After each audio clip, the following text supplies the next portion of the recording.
चलिए मैं आता हूं आपके पास, मोहम्मद आलिम एक बार फिर से आपके पास लौटे। चलिए बहुत धन्यवाद आपका। और फिलहाल हमारे साथ खुद फरहत अली खान जो कि अध्यक्ष हैं मुस्लिम महासंघ के, वो भी हमारे साथ जुड़ गए हैं, जिन्होंने ये 1 लाख रुपए का चेक काटा है। फरहत साहब बहुत स्वागत है आपका हिंदी खबर पर। और सीधा सवाल है मेरा आपसे, भाई मोहम्मद आजम खां की जो बातें हमें सुन रहे थे उसे ऐसा लग रहा था कि वो तंज कस रहे थे, वो अपनी पीड़ा बता रहे थे, उधर से एक पीड़ा स्वीकार कर लिया, ऐसा क्यों? देखिए, ऐसा है कि किसी की भी अगर पीड़ा है तो उस पीड़ा का हल जो है वो हमें निकालना बहुत जरूरी होता है। हम भी रहम दिल लोग हैं, जी ऐसा नहीं है, कट्टर दिल लोग हैं।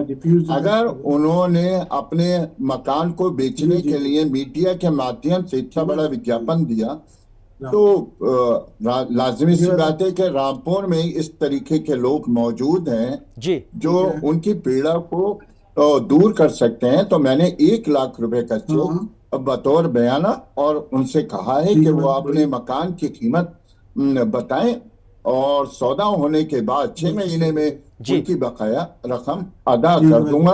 मतलब इस बात को लोग अदरवाइज लेते हैं, अदरवाइज लेने की जरूरत नहीं है।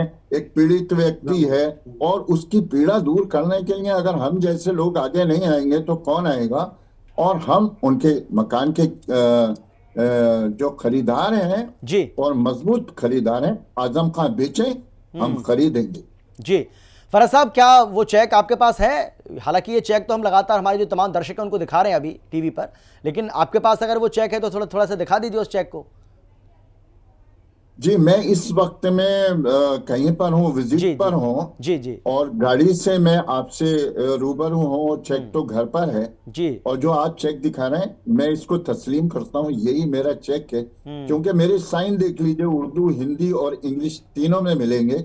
ये जी एक वाहिद भारतीय होगा, राष्ट्रवादी होगा, जो तीनों लैंग्वेज में अपना सिग्नेचर करता है। ऐसे सिग्नेचर कोई कर ही नहीं सकता। जी। इसलिए ये चेक मेरा है जो आपके माध्यम से चल रहा है, यही मेरा चेक है और मैं इसको स्वीकार करता हूँ।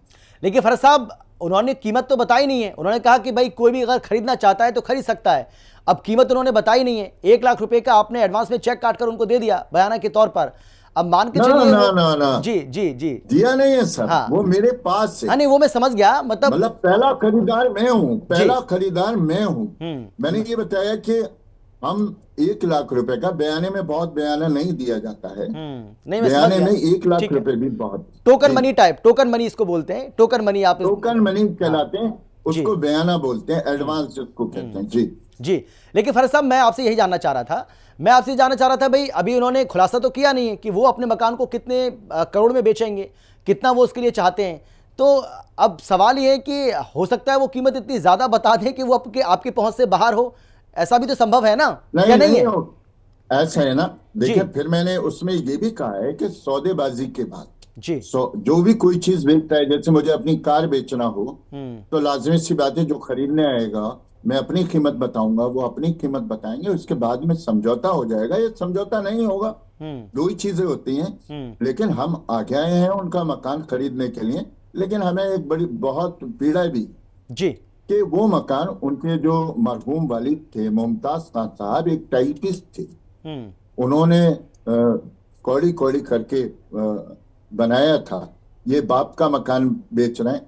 अरे इन्हें तो अपने रिजॉर्ट्स, अपने बाग और जी। अपनी जमीन बेचना चाहिए थी। मतलब मुझे यहाँ से साफ इनकी धोखेबाजी, इनके मगरमच्छ के आंसू, ये जो झूठ बोल रहे हैं, जो मक्कारी कर रहे हैं, वो मक्कारी नजर आ रही है। लेकिन मैंने चेक क्यों काटा कि ये सच्चाई है। चेक सच्चाई है कि मैं खरीदार हूं। आजम खां बने बेचने वाले, हम खरीदेंगे, जो भी चीज वो बेचेंगे वो हम उनकी खरीद लेंगे। क्योंकि हम यहाँ पर ऐसे बंदे को चाहते ही नहीं जो हमारे शहर का ना हो। क्योंकि इनकी पीढ़ी, इनके दादा यहाँ के नहीं थे, इनके वालिद यहाँ आए थे। इन्हें यहाँ की रामपुर की मिट्टी से प्यार ही नहीं है। और मैं तो समझता हूँ रामपुर की क्या, इनको तो वतन की मिट्टी से भी प्यार नहीं है। हमेशा ऐसी बातें कर जाते हैं जो राष्ट्र को नुकसान पहुंचाने वाली होती है। हम राष्ट्रवादी विचारधारा के लोग जो हैं वो इनका शुरू से विरोध करते चले आए हैं, शुरू से विरोध करेंगे। ये आंसू बहाएं ये रोएं, ये अपने बाल नोच लें। हम तो समझते थे सर, मैं आपके इतने बड़े चैनल के माध्यम से कह रहा हूं जी। कि कोई 23 महीने बाद अगर जेल से बाहर आएगा हम्म। तो मेरे ख्याल से मोदी जी की और आजम खान की एज एक जैसी है। हम्म। ये बहुत छोटे बच्चे नहीं है, लग रहे हैं आपको यंग, हम्म। कि इनके बाल सफेद होंगे, दाढ़ी होगी, बुजुर्गी होगी, लेकिन आए तो वही लौंडा बन के 16 साल का, बाल लाल, दाढ़ी मूछे गायब। अरे काहे की हमदर्दी। अब आजम खान, आपको मुसलमान अगर बनना है तो मुसलमान बनिए, और अगर मुसलमानों की हमदर्दी करना है, मुसलमान बनना है, तो सर पे टोपी और मुंह पे दाढ़ी होना अब बहुत जरूरी है। यही नबी की सुन्नत भी है। जी। लेकिन धोखेबाज हैं, धोखा देते हैं। जी। बिल्कुल। लेकिन फरज साहब, क्या आपने कभी आजम खान का घर अंदर से देखा है? कभी आप वहां पर गए हैं क्या? भाई, आजम खान इतने बड़े राजनेता हैं, बड़े बड़े लोग, जो पूर्व मुख्यमंत्री हैं वो भी, भाई मुलायम सिंह यादव उनके घर पहुंचे होंगे, अखिलेश यादव तो हाल ही में उनके घर पहुंचे हैं, कितने लोग उनके घर पहुंचे होंगे। तो कभी आप गए हैं, आपने देखा है अंदर से कैसा है वो?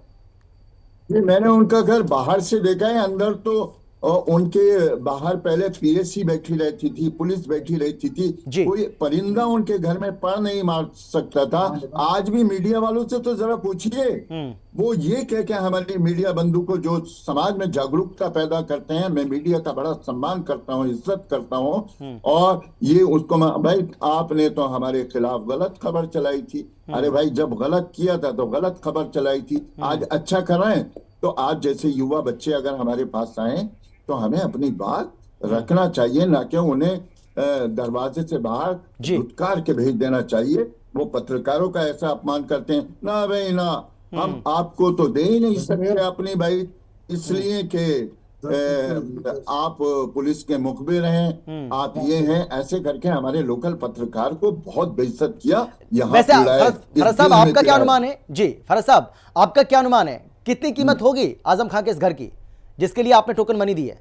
मतलब टोकन मनी देना चाहते हैं 1 देखिए, लाख रुपए की। वो गड्ढे में घर है, उनके जी। घर में पानी भर जाता है।